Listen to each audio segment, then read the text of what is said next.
Hi மக்களே, நம்ம தளபதி வந்து பார்த்திங்கன்னா நம்ம தலைவர், அதாவது நம்ம விஜய் அண்ணா வந்து பார்த்திங்கனாக்கா சீஃப் மினிஸ்டர் ஆகுவாங்க அப்படின்னு சொல்லிட்டு இப்போ ஒருத்தர் சொல்லியிருக்காரு. நீங்களே பாருங்கள். சொல்லுவாங்க நீங்கள் கூட நின்று ஒரு காலத்தில் ஒரு சீஃப் மினிஸ்டர் ஆவார். நான் உறுதியாக சொல்கிறேன், ஒரு காலத்தில் அவர் தான் சீஃப் மினிஸ்டர். என்ன காரணம் கேள்வி? சினிமாவில் வந்து ஜெயிச்ச அரசியலுக்கு வந்ததுல ஜெயிச்சவங்க அண்ணா, கலைஞர், எம்ஜிஆர், ஜெயலலிதா. ஆனா என்ன ஆளுமை இருந்தது சினிமாவில்? பாக்கியராஜோ, டி ராஜேந்திரோ, இல்ல சீமானோ, இல்ல யாரா இருந்தாலும் அவங்க ஏன் சிஎம் ஆக முடியாதுன்னு கேட்டா, எதிர்கட்சியில போய் உட்காரலாம்.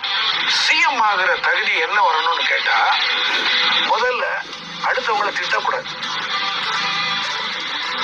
நான் பார்த்த சீமான் யாரா இருந்தா எனக்கு என்ன பயம்? எல்லாரையும் திட்டுவேன், எப்படி தலைவராக முடியும்? சார், அம்பேத்கரை தவிர எல்லாரையும் திட்டுவேன். அம்பேத்கரை திட்டினா கொன்றுவாங்க, திருமாவளவனை திட்டினா கொண்டு